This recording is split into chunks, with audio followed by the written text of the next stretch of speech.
It's the feeling like ultra running, so this connectedness to nature, but at the same time it's more. It doesn't have the limits of a lake. In an ultra run, you run around the lake. In a swim run, there is no limit. So it puts this ultra run idea and this connectedness to nature to the next level.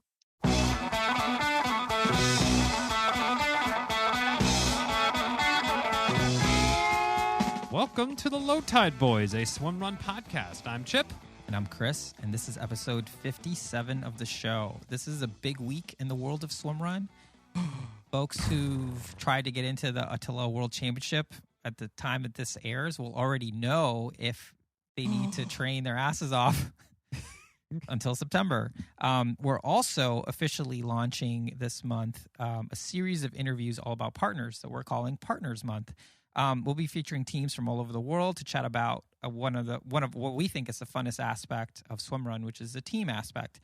This week, we're chatting with Toby and G Flo of Team Max Mockermann from Germany. They have been super supportive of the show since we started out, and we're really super stoked to finally get to sit down and chat with them. More with Toby and G Flo later in the show. On to this week's shoutouts. This week, we're shouting out Henrick Forssell. We saw him on Facebook. He posted about a rather frigid-looking swim run he did with some folks. It was a 13.5K worth of running and a couple short 70-meter swims, which we will say is acceptable when the water temp is negative 10 C. Oof. Brr. Yeah. So cold. Kudos on that. Big fan of the show. Living the swim run ethos, getting people out there and doing it in all sort of conditions. So kudos to you, Henrick. Thank you very much. Kind of inspired by the Helas Frostbite Swimrun that we've talked about a few times, and he's planning on hosting a monthly swimrun for folks in Stockholm all year long. So keep it up. Great. I love hearing about people, everyone that's trying to build community. It's the best. Don't forget to send those routes into the International Swimrun Adventure Guide. There's still space to post things. On to training updates and adventure time for the Low Tide Boyz. Yeah, so we are still training at our own speeds, but we've started to turn the screws a little bit in the pool, so we should have a lot of sore lats and shoulders and stuff for the foreseeable future. Other than that, I've been ramping up for some long runs that I have coming up, and Chipper's sort of embraced the HIIT, H-I-I-T ethos. Yeah. He's been hitting it. I'm trying... I've been trying to do take the polar ends of it out, like recover well, and when I'm gonna go hard and do a hard run, I'm putting all my effort in that. So I'm trying to That's what the science says. Yeah, that's what everybody says. And we had a great swim this morning. Yeah. I wouldn't say it was I guess breakthrough may not be the best word, but it was like good swim. It was a really good swim. Hard. We felt really good after we did some intervals, some ramping. So it was fun. Although we get lots of looks with our pink snorkels on, going around. Yeah. On to this week's feats of endurance. This week's feat of endurance honoree is Alexis Humana from Paris, France. He low-key threw down a 55-kilometer point-to-point run from Sarzeau to Venice. Venay, sorry. French all have bonus letters that don't pronounce. In eastern France over the weekend. Very impressive feat for sure. And just like one of our memes we posted last week, the course looked very swim-runnable. Basically, if there was a body of water, there was one right next to him. Right next to him almost the whole way. There was a body of water. So if you want to be a recipient of the very limited edition Feats of Endurance Low Tide Boyz bumper sticker, make sure to join our Strava Club, the Low Tide Boyz Strava Club. Cheer on your fellow swim runners as they train all over the world. Give those kudos out. Post some questions in the forum area and enjoy. Now, for This Week in Swimrun, powered by RaceID.com. Time for the music.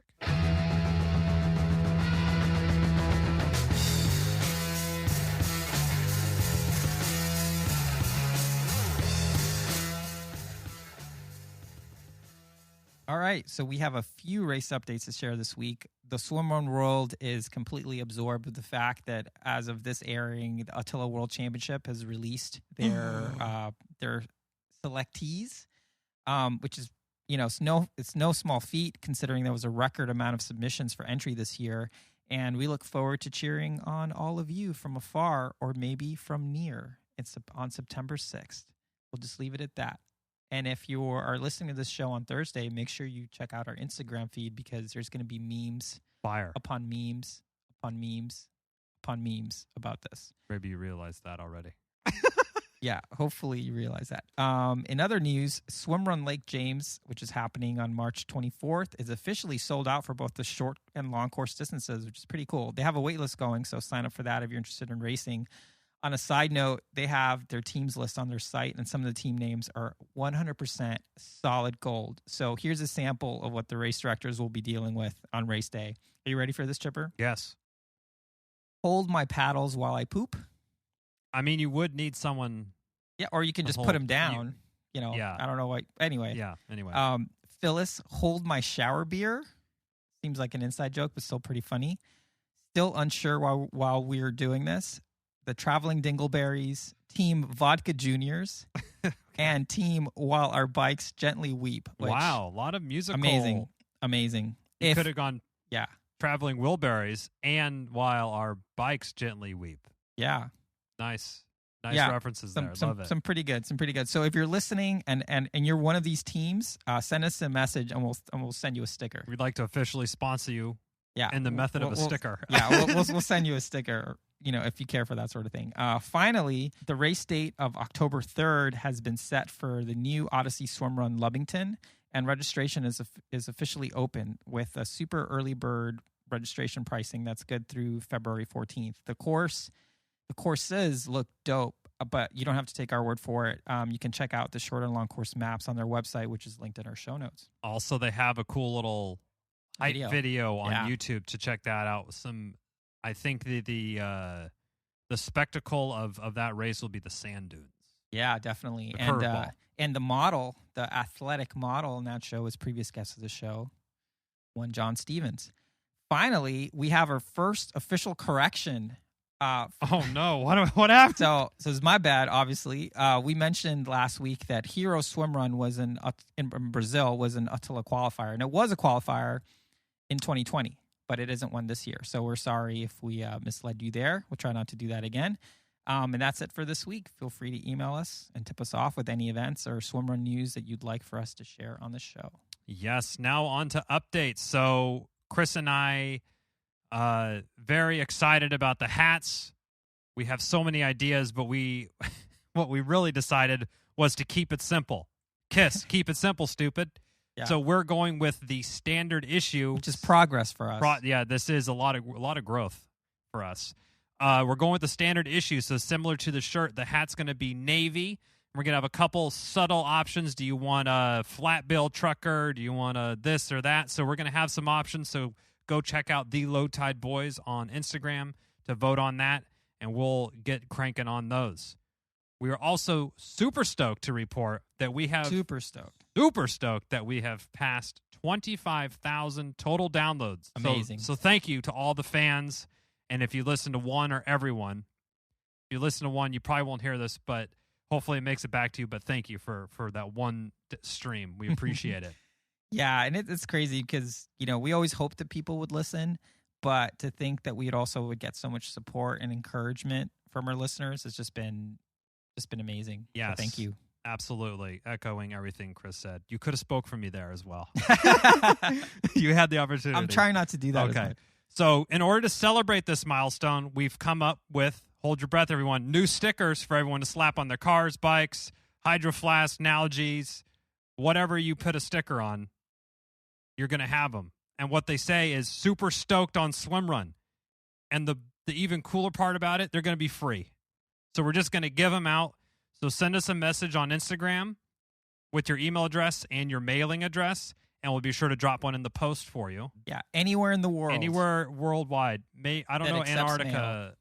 If they accept regular international mail letters. Can you send mail to Antarctica? Probably. Yeah. Give it to a penguin, one of those Empire penguins. So we have those stickers going, and we'll post those up. Call dibs, get them, spread the word. You can also be super stoked on Swimrun, but it's just a token of our appreciation and thanks to all the fans and everyone. And also, we just want to spread the word about Swimrun, as you know. Definitely. Now, without further ado, this week's interview with Team Max Mockermann. Yeah, we should probably have some like romantic partners music. Kenny G? Anything. Yeah, some jazz sax? Jazz sax. Yeah, we always do the rock flutes, maybe some jazz sax. So to kick off Partners Month, we have Toby and G Flo all the way from Germany. We first learned about them when we started the show, and we realized what we were really dealing with when they posted a video of them the day before Attila Engadin this past year, where they took the gondola up to the top in their swimrun full kit and were running in the snow and pretending to be swimming in the snow. So we right from then we kind of knew we wanted them to have them on the show, and it's an interesting example on how I feel like we've become friends just over Instagram. Mm-hmm. So it's great to actually connect with them. And in this interview, we chatted about how they met, how they decided to team up, how they train for swimrun when they live in different parts of Germany, and how they are doing their part to build up the swimrun community where they are. They also have their own podcast, which they record while training on Swift, which we didn't do that. We did it conventional style, but this was a really fun interview, and we think that everyone will enjoy it. Yes. Good. It was fun. It was a lot of fun. The very, very Low Tide Boyz, ethos. Oh, absolutely. Don't take yourself too seriously, but take the sport serious. Absolutely. Without further ado, Tobias and G Flo, Team Max Mockermann.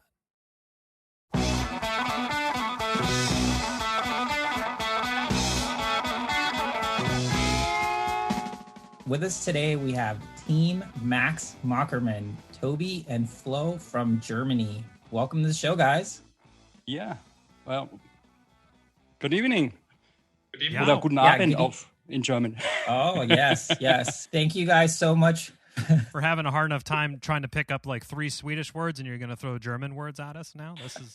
We're really going to have a hard time with this. Yeah, it's going to get, we're definitely showing ourselves as Americans. So Toby and Flo, thank you guys for being on. You've been huge fans of the show.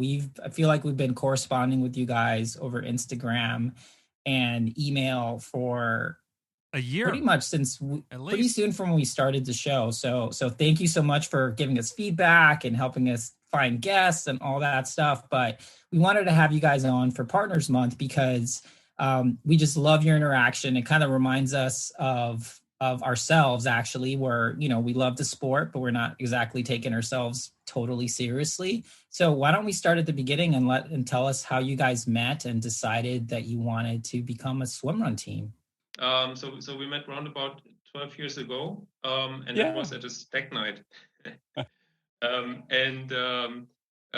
It was Flo's stag night, actually. Yeah, because his friends told him, join us for a stag night of Max Mockermann. Max Mockermann, they basically meant me. Flo, we met once or twice before, but not really got connected before. So they said, okay, join to the stag night of Max Mockermann. So we went together to Dresden, but don't ask me much about that night. I think half of the memory is lost already. His friends, so Flo's friends, they asked him basically, to join the Max Mockermann. But it was mine. Stag night, and that's how our team name now is made up. And Toby, I don't know when did you start the swimrun? Because I think so 2 years ago I saw a picture at I don't know, Facebook, Instagram, doing you with this sport, and at this time I thought, wow, that looks, I don't know, did I say crazy? I did Rheinsberg swimrun. It's the biggest swimrun in Germany. It's in northern Germany, in the Brandenburg, where there's the land of 1,000 lakes. It's a fantastic swimrun. They also have now a Utility swimrun there. I didn't do the Utility swimrun. It's more the summer swimrun in Rheinsberg. It's a 18K course, point to point. and I finished third overall. And it was a fantastic, fun race. That was the first, let's say, touch point for me. And then a year later, I did. There's a series in Germany called Urban Swimrun, where they do basically shorter format swim runs in cities. And the city closest to myself where I live is Frankfurt. That's the swim run I did, so the Frankfurt swim run.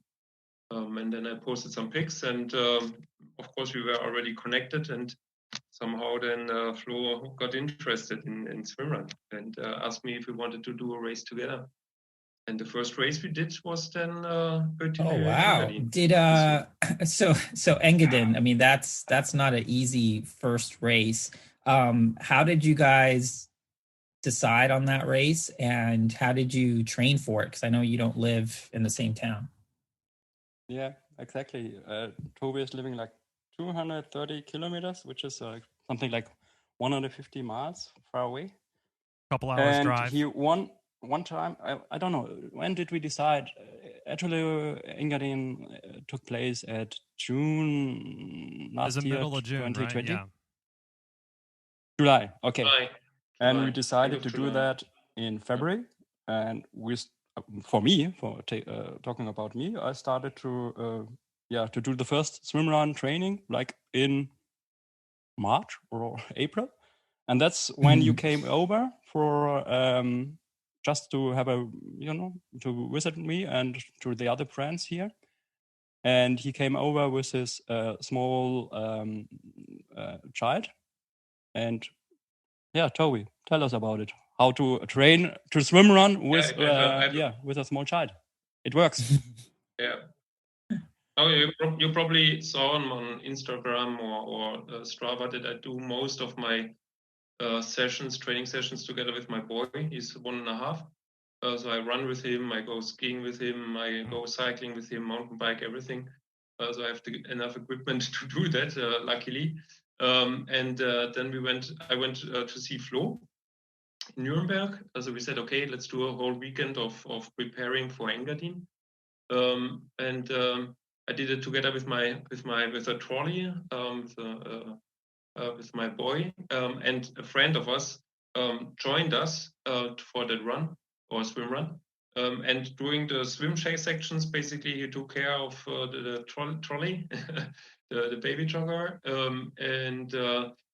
then I took over again on the run sections, and we went. It's a fantastic, nice area where Flo lives.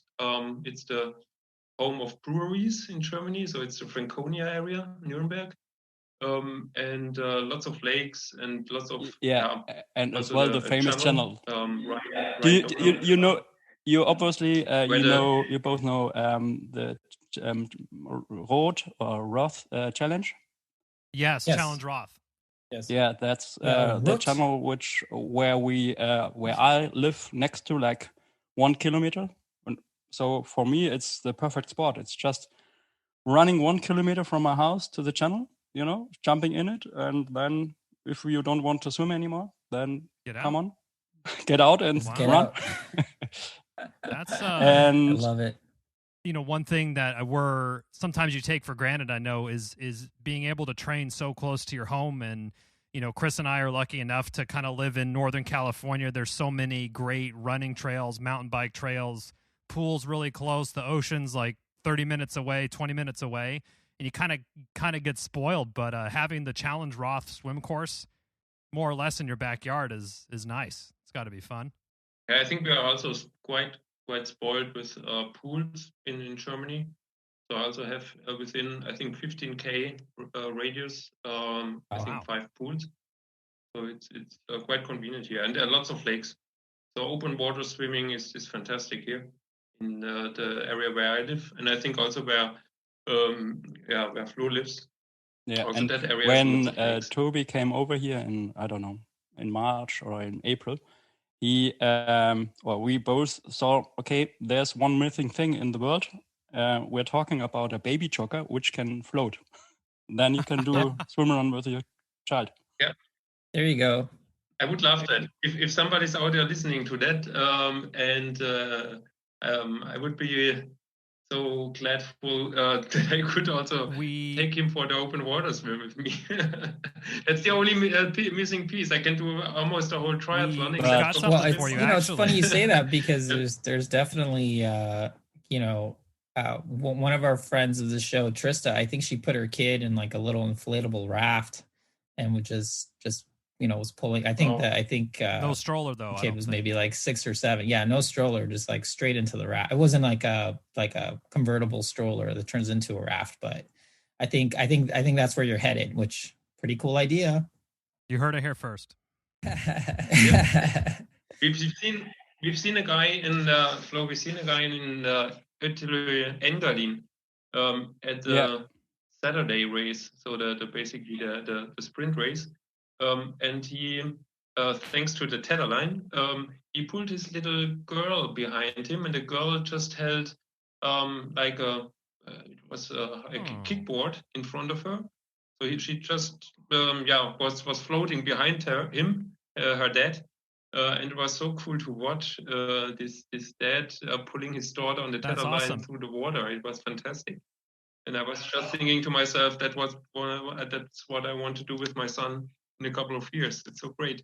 Actually, I do remember Helas Frostbite Swimrun. I remember seeing a video of a man who had a wheelchair, and he actually threw his wheelchair in the water, did the swim, but towing his wheelchair. So maybe he had some sort of flotation stuff attached to it. So we'll have to.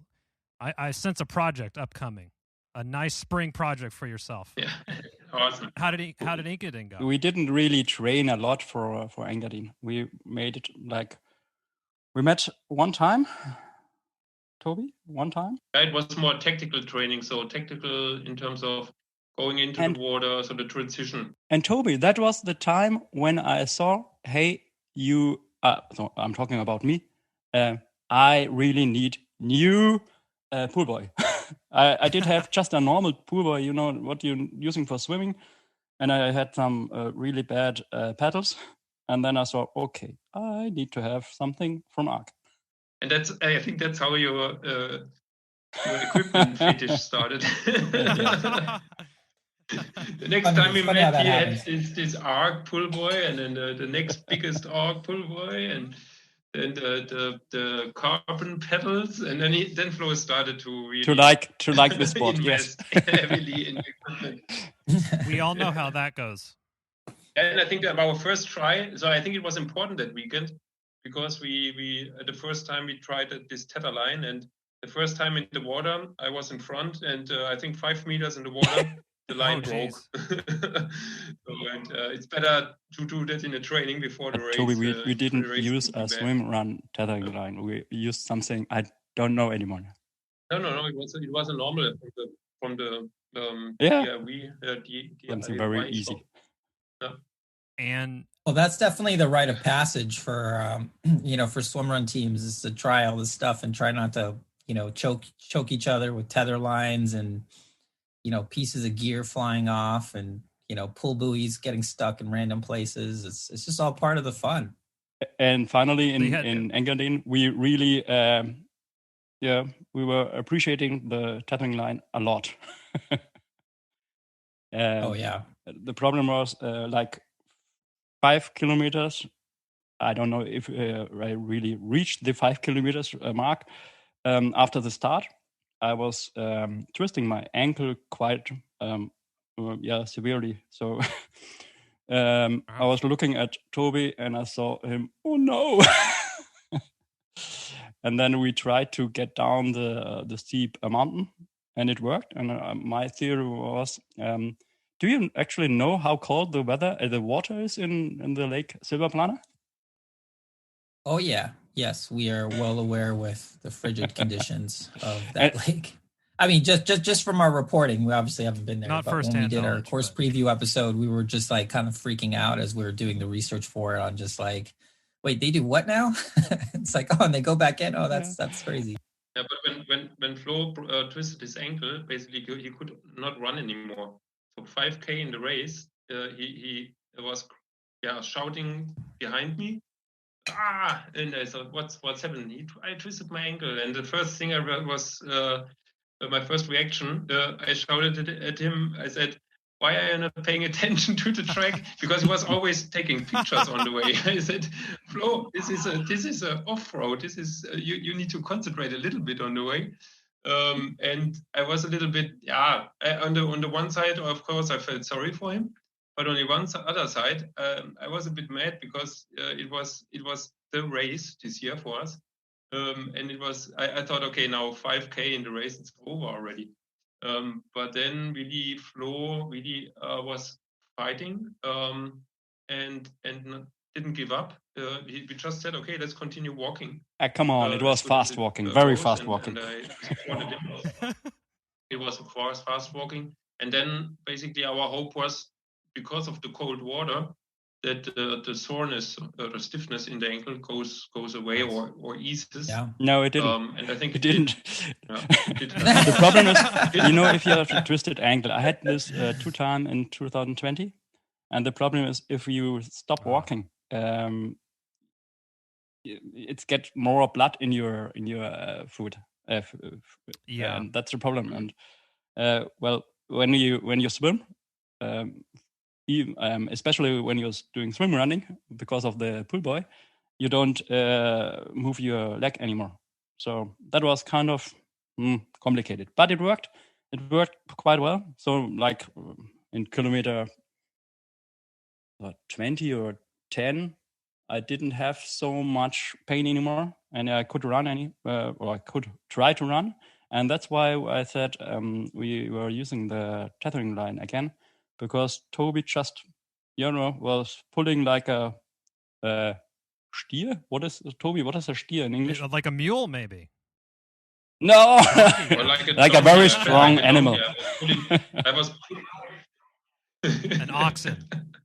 And I was in the back and enjoying. On the run and on the swim. And filming and making pictures. And then so did he make you pull on all the swims? Yes. I pulled all the swims. Yeah. Except of the last 100 meters. No, we're telling it right now. Yeah, and that's kind of my dream scenario, is just have Chipper do all the work for like 99% of the race, and then I'll just come around bring for it the home glory, right at the end. Sprint across the finish line ahead of me. Yeah, the thing is, Toby is I'm doing a lot of sports, but Toby's I can do what I want. Toby is better, and not better, but faster.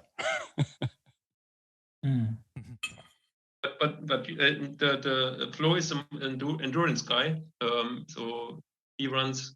Like, do you know this? I will come to that later, but just to mention it, this backyard ultra stuff where you do every hour you run 6.7 kilometers, and then you continue until basically 36 hours in the race. You cannot, you are too tired, or you get a sleep deficit.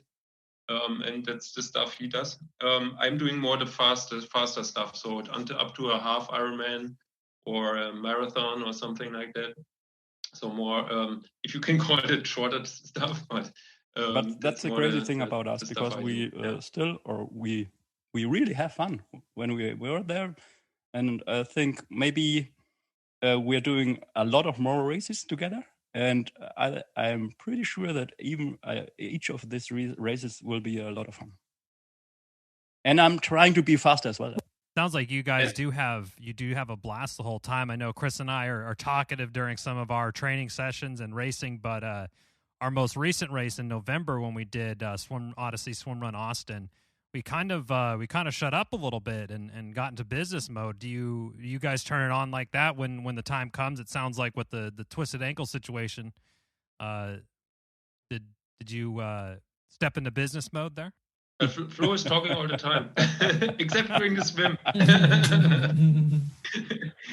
He's like a living podcast. Well, we tried to have fun, but we wanted to race as well. But at that time, we didn't go for the first place. Okay, I see. No, it was just finishing this race, because after 5K I thought the race is over, and everything that counted on that day. Okay, let's aim as much as distance we can get, as close to the finish line. But of course, I had some races in the past which were borderline. So for me, it's not everything about finishing. If the health is at stake, it's better to drop out. That's what I think. But we were okay, I think, from that perspective. So we continued, and Flo said also, okay, I can run, it's okay. Then we continued, and then actually in the last swim, we gave a high five before the last swim. It was, I think it was a 500 or 600 with very meter, strong wind and stage. very cold. And what happened?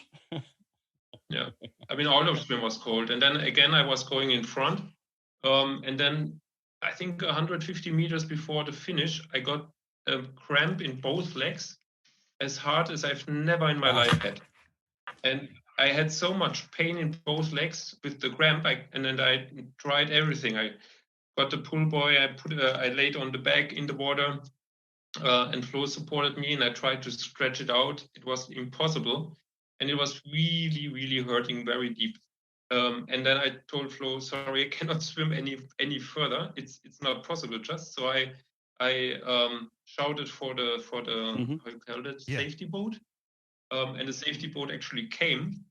But a lady on the safety boat, she put on her wetsuit on, and I said, I have pain. Can you pull me out, please? And she while she was stressing up, and then I thought, Flo, why? It's probably not much longer if you just pull me the last 150 meters. So with the help of the tether line, actually, I was laying on my back, tried to put the legs out of the water, and Flo was pulling me basically. Then the last 150 meters. Otherwise, I would not have. And at last, Toby, first time in the race, we were swimming very fast. Wow, I love it. I love it. That's an incredible amount of adversity to test your partnership on your first race there. It sounds like Toby was just missing like a pina colada or a nice drink, and he kind of had a nice relaxing last swim for himself there on that last bit. But man, getting the legs locked up in the water must have been. Those are like alpine runoff. Is it right? Like the water is really 50 exactly. degrees or something. It's like high mountain lakes that are, full of wonderful snow and cow droppings. That. Yeah, I mean, we did a good preparation for this cold, as you told it at the beginning at the briefing, and you saw in our pictures.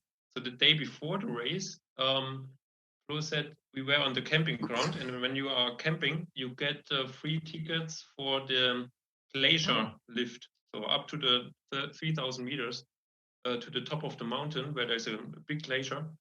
Then we said, okay, let's do it. And then we said, okay, let's do it in swimrun equipment and clothes, and the neoprene.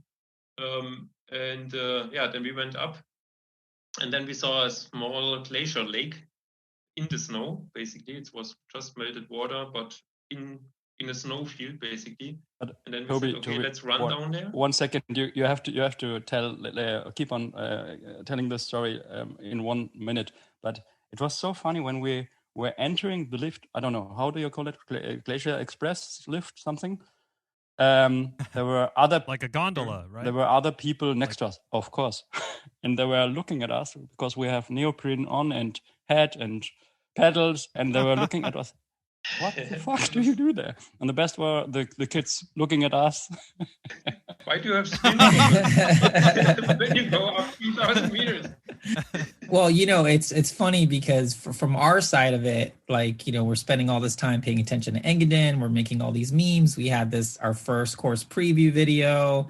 And I remember, I think I remember texting Chipper and be like, dude, check Instagram. There's these two guys that are just like swimming in ice right now, and they just think it's hilarious, and they're racing like the world-class distance like the next day. I'm like, who are these people?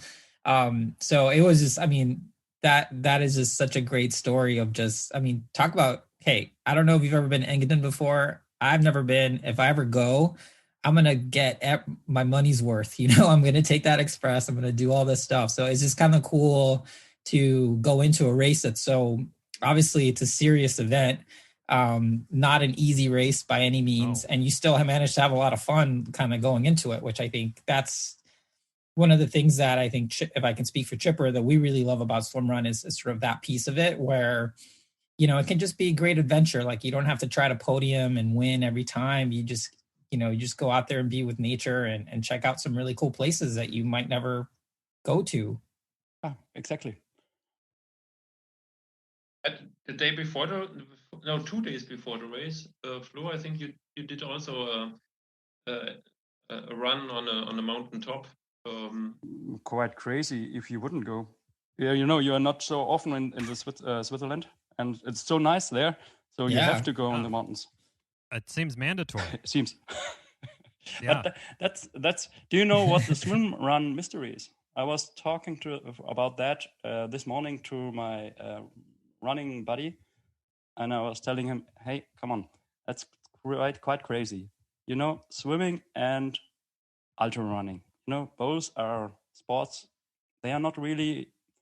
They're very individual sports. Like a swimming person, I don't know. They can't talk to each other, and they can't benefit from each other. And ultra running, the other guy, best greetings to Torsten. He's now ultra runner for 10 years, and I was asking him, hey, can you remember that any other person was helping you for your race? And okay, that question is, he would have said yes, but I was asking him, what is it like? Imagine running with another person like 15 hours or so. Does it help? No, it doesn't help, because you have to,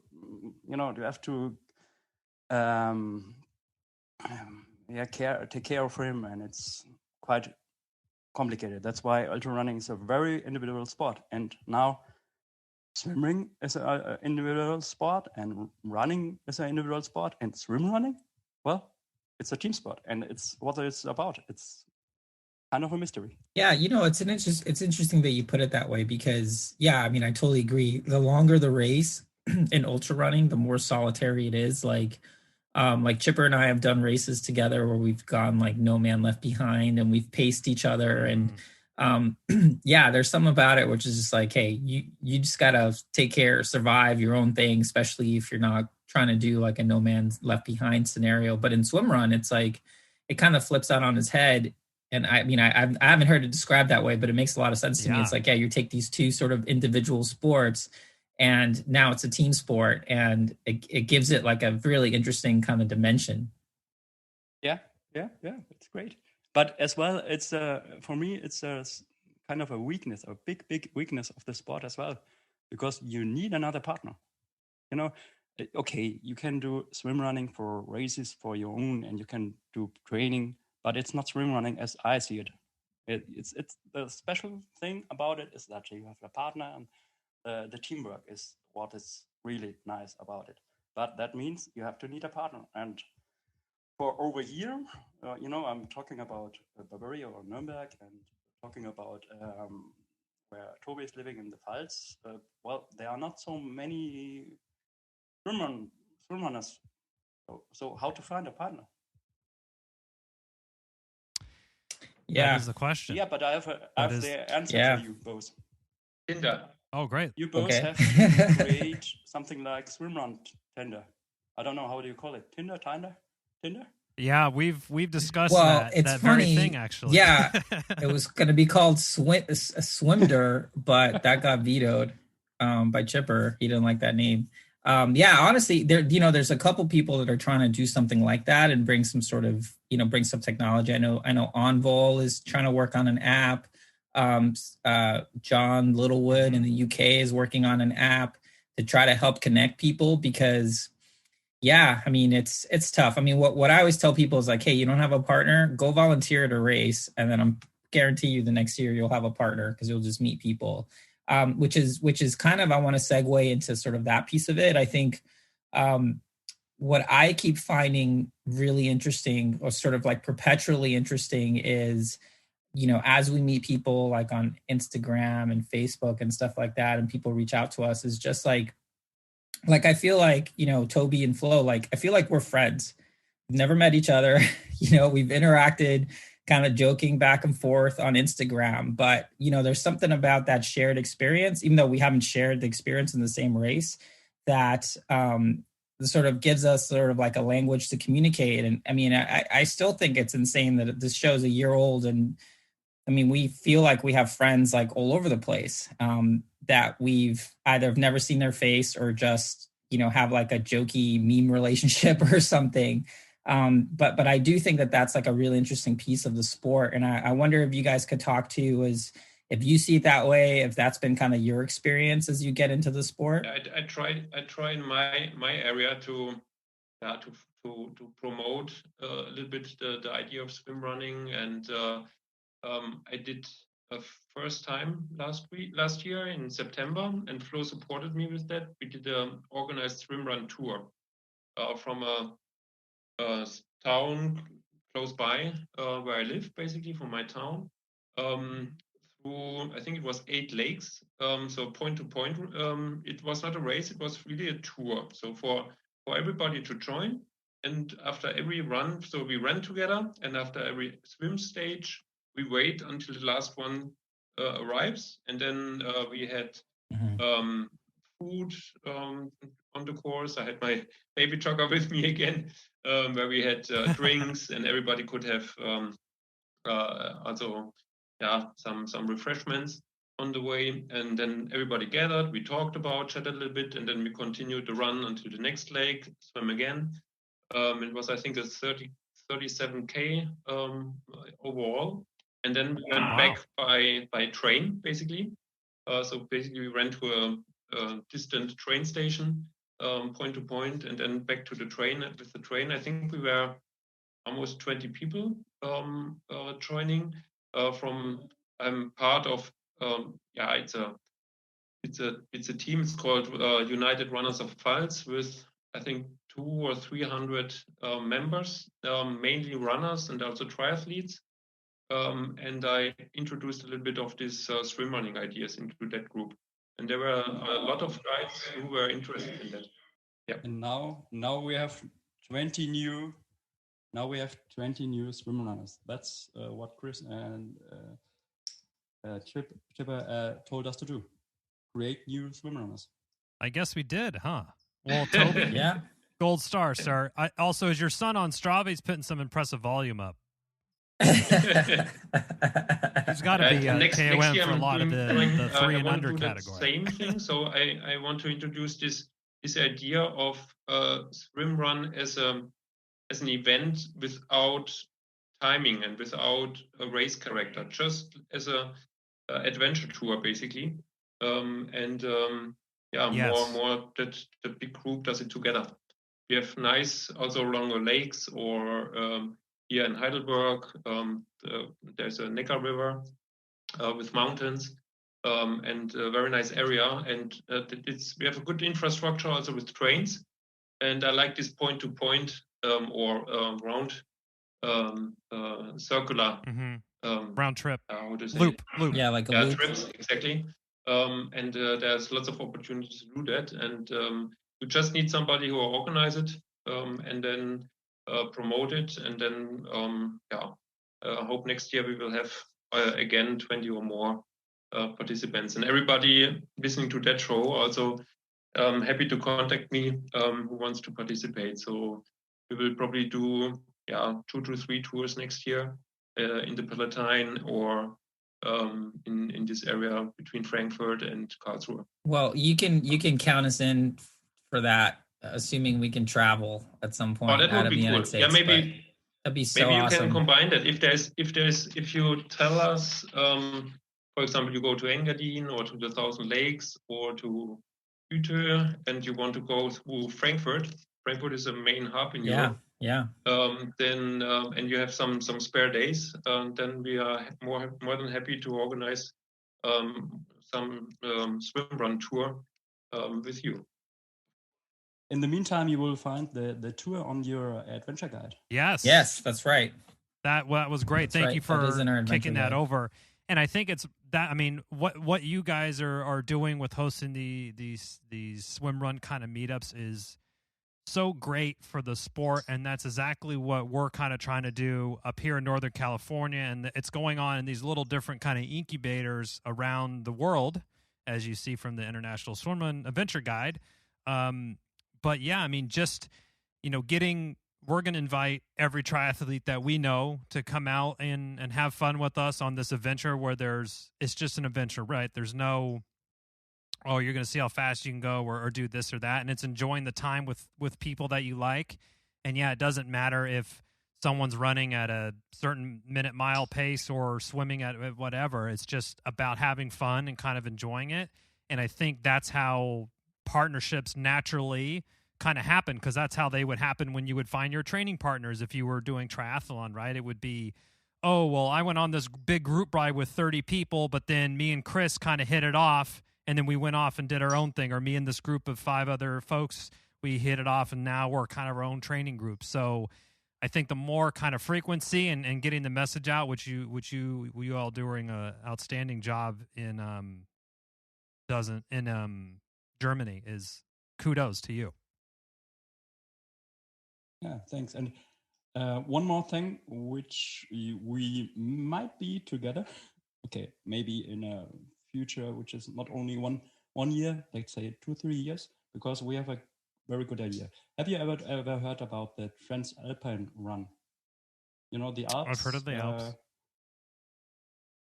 No, it's not a UMTB. It's a 8-day race. Basically, UTMB? You cross the Alps. Or it's Alpine run. It's like a from Germany to Italy. I did that in 2010, and that's actually an ultra run where you also have to run with a partner. You cannot run this race alone. You have to also. You are disqualified if you and your partner are further than, I think, 10 meters or 15 meters away, because it's also a safety topic. Yeah, you also cross 3,000 meters. Bring the tether then. Points, and you are in the very high altitude, and sometimes the weather can change. So that's why this race you always have to run as a team with 2. Actually, and that's also pretty cool. Fun fact about that. So in the US, they kind of ripped off that idea. There's this race called the Trans Rockies Run, which is the same idea. It's like multiple stages. You're supposed to run with a partner, or at least like kind of buddy up. And it's super popular. It's like you camp out, you do the thing. So yeah, that actually sounds awesome. Over the Rocky Mountains. And now the idea would be to do such a format race, multi-day, multi-stage, point-to-point race as a swim run. Yeah. That's that's what we all do here. Do you guys consider yourselves swim runners at this point? Or you still consider yourself like a triathlete or a runner or ultra runner? No, I'm a pure. You see on my Strava, I do cross-country skiing, I do speed skating, I do mountain biking, I do cycling, running, everything. So it's. You're just an adventurer. For me, it's the most fun multi-sport. Of course, triathlon is also fun. I also do triathlon, but everything it's special. It's different.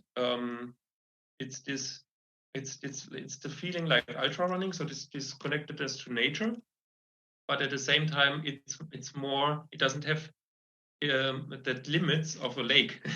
Right. In an ultra run, you run around the lake. In a swim run, there is no limit. So it puts this ultra run idea and this connectedness to nature to the next level. I totally agree with that, Toby. And tell me what, I'd be curious, Flo and Toby, what you think of this. We've talked about this a little bit about, when you take the totality of the miles or the kilometers within a swim run, usually sometimes those do get up in the, marathon, ultra marathon distance, but because it's chopped up in so many different legs, I feel it actually kind of saves your run legs a little bit, because it's not hours and hours constantly pounding on your feet and legs. You actually get the breaks with the swims and the cool water. So there's other elements to it that you actually feel your endurance can be stretched much farther than if it was purely a swim or purely a run, because you do get essentially kind of the recovery when you're doing one of the other sports. Yeah, if I do a marathon full speed, I think the last 5K I would say more at the limit than I was in Engadine. Also, of course, I had other reasons in Engadine why I almost couldn't finish. But it feels different. It doesn't feel so exhausting in terms of heart rate and everything. Because what you said, it's this alternating. which saves the energy from the legs and the arms. Yeah. It depends. I think that's exactly it. It depends on the weather and the circumstances and the environment. Like in this summer, I did. It was 30 degrees Celsius. That is it's very hot. 60 it's something. Like what is it in Fahrenheit? Do you know it? 30 degrees. 86 degrees. 86. One of the hottest days in Nuremberg, and at that. Okay. And at that time, I waited until 12 o'clock when it's very hot. And then I started a 40-kilometer swim run in the town because it's perfect. Yeah. Like if it's getting too hot, you just jump into some water. I don't know, channel, some rivers or whatever. Yeah, totally. And then it's perfect. You couldn't do that, or I don't know, you shouldn't do that for a marathon like running. Oof. And on the other hand, when I go out now, it's like below zero. Everything is freezing. I will die. So that's why I say it depends on the weather, to be honest. If it's more easy or is it more complicated for a swimmer? Yeah. So, and I think, that part of it is super interesting, right? Because even like the World Championship year, 1 year can be super still and warm. And the next year it's like, the storm of the century. And people just have to deal with it, whatever they're presented with on race day. Now, speaking of being presented with on race day, obviously 2020 with COVID kind of ruined a lot of people's opportunities to engage in swim run. I think you guys were planning on doing Malta last year. What's on your schedule for this year? Assuming, that we get out of COVID and stuff. Yeah, so we were thinking about doing Malta. Malta, I think, is already in end of April. So I can think from COVID, the probability that it will be, let's see. I think if it's there on short term, I also told Flo, let's see how the situation develops in Europe, and then in early April, when we see, okay, Malta will take place, then we book on short notice. I could imagine doing Malta. I would also love to do the 1,000 Lakes once in Rheinsberg in Germany. I would love to do Uete, of course. So the home of the swim run, so in Sweden, that's the goal. There's a very nice race I see in Cornwall. I think it's Cornwall, southwest UK. But it's a little bit difficult to get there. So you need a bit more time, but it's very, very nice scenery. Then we were also thinking about Cannes. Mm-hmm. So we have not made up our choice fully. So I think if Malta takes place, we will do that. But let's see. I think we probably decide on short notice.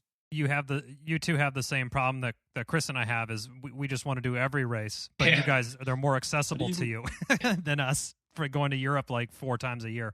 Right. But even if you don't have a race, like the artillery race, the problem, they don't have really a big choice of dates. It's like 7 races and that's it. So if I consider like such group swim runs, as maybe as much fun as a artillery race can be. Okay, maybe not, but it's still good enough. It's a different type of fun, and it kind of scratches a different type of itch. Yeah, you know what? And I think so Chipper and I, we've been kind of working on coming up with our own little course at this lake that's north of us in California. And I mean, I really think that since they're, especially in the US where there aren't like that many swim run events, that like this is really, it's kind of like uncharted territory to try to find places where you can swim run safely and just kind of go on an adventure. And I mean, I love the idea of the urban swim runs that you guys can just jump in and do. But I feel like that's, there's just so much opportunity for people to engage in that type of activity in swim run that doesn't have to be tied to an event happening, that, we're always encouraging people to just go out and find a place to try it. Like you don't need to sign up for a race in order to try swim run.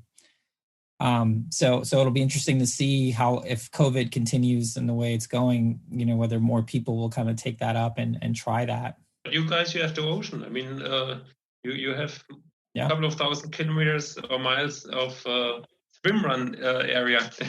I've been once in San Luis Obispo in Southern California. And it's a lovely area. Yeah. It's a big ultra running community there, as a low. And I can imagine there's also the guys would also love to do swimrun if they knew about it. Yeah, I mean, right. we're getting the word out, and down there's we're looking all over the place for sure. Maybe Flo, we also get one day to California. Hey, there's Lake Tahoe. Did some running there, and then went down to San Diego. I think we need to take the plane. How do we get there? There's a very long swim leg. Yeah, it's a very long swim leg, longer than far. So let's switch gears a little bit. So you guys have your own podcast too. Tell us a little bit about that. Yeah, it's a podcast where we just had the idea. Many people, not swimrunners, because it's kind of complicated to listen to a podcast when you do swimrunning. But if we go out for a run, you usually, if we go out for a run slow, or just by your own, you just listen to music or podcast. And we said, okay, what about just, recording when we run?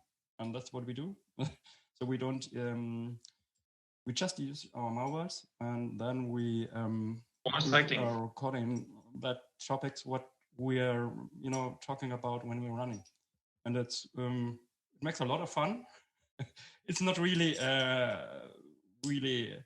popular, so nobody knows about us, but it makes a lot of fun. And now we have something new because Toby is living like 300 or 200 kilometers far away, so we tried to do the same with swifting, so cycling indoor on Watopia, and it works quite well as well.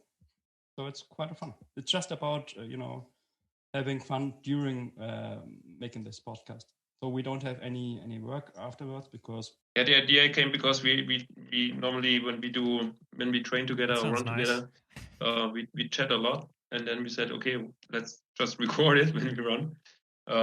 And I think this is the special thing about it, that we do our recordings while we do the sport. So while we do running or while we do cycling. That's a great little take there. And Chris and I always refer to our runs together as kind of like Low Tide Boyz meetings, because we talk through all the things that, like, oh, who's going to be the guest on this week, or what should we do this for the show or this. So we always like, oh, let's go have a meeting. It's like always a running meeting, but you guys are doing a running and cycling podcast, which is great. So we'll be sure to link all that stuff up in the show notes there. And anything else that you wanna point people's attention to? I know your Instagrams are pretty impressive. Yeah, pretty impressive. Yeah, and if you go to Toby's Instagram, you'll see that he's not kidding when he means that he's taking his kid everywhere. I just saw today, like, your cross country skiing, and your stroller has a sled option apparently. Exactly. Yeah, I put the same stroller you have. There's a ski kit, so you put off the wheels and you put on the skis, and then you have something to pull it, so you can basically do cross country skiing while you pull the trolley. And normally he sleeps while I do the sport, so he loves it. And then you can also switch. Basically, you can put back on the wheels.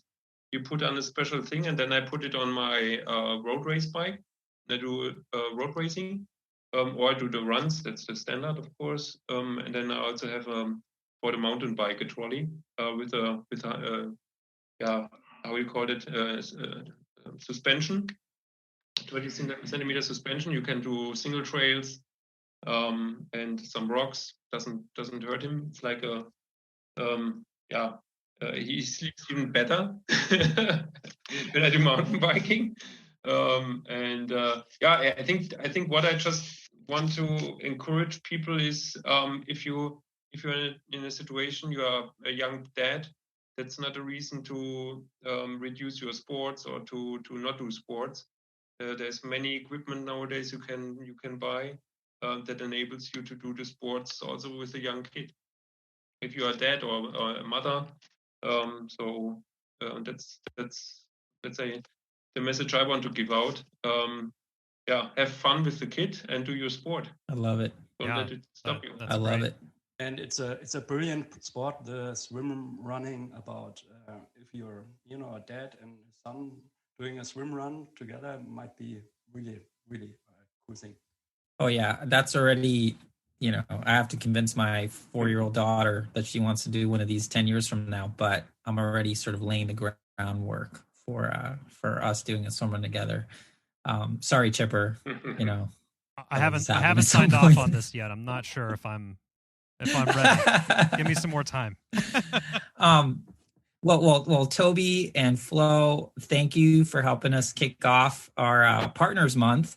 Getting to know you guys a little bit, which is great. Thank you again for all the support you've given us since we started the show, and for giving us all the feedback. We really appreciate it. So yeah, thank you for being on, and hopefully we'll get to do one of these adventures or races together. And thanks for being such good ambassadors for the Sport of Swim Run. 20 people in Germany is super impressive, and we'll be sure to highlight that whenever you're doing that in the future, probably when it warms up a bit. But shoot us a note. We'll be sure to amplify it out for you. But it's been really great having you two on, and we'll see you around, I'm sure.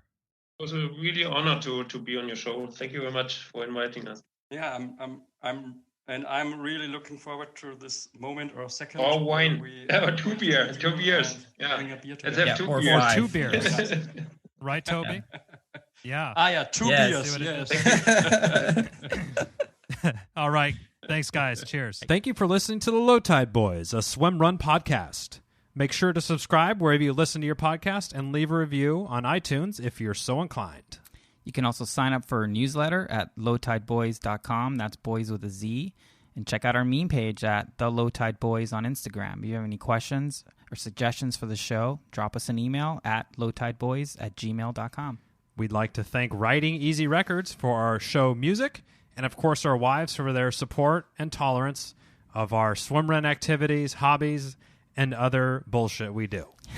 Finally, you can support our efforts on Patreon. Until next time, get out there and go for a swim. And then a run. And then another swim. Then another run. And then another swim. And then run to the finish line. And just keep going until you're done. Yes, or until run you to cross the finish line. Or run to the car. Or run to your car. Somewhere. Just keep running.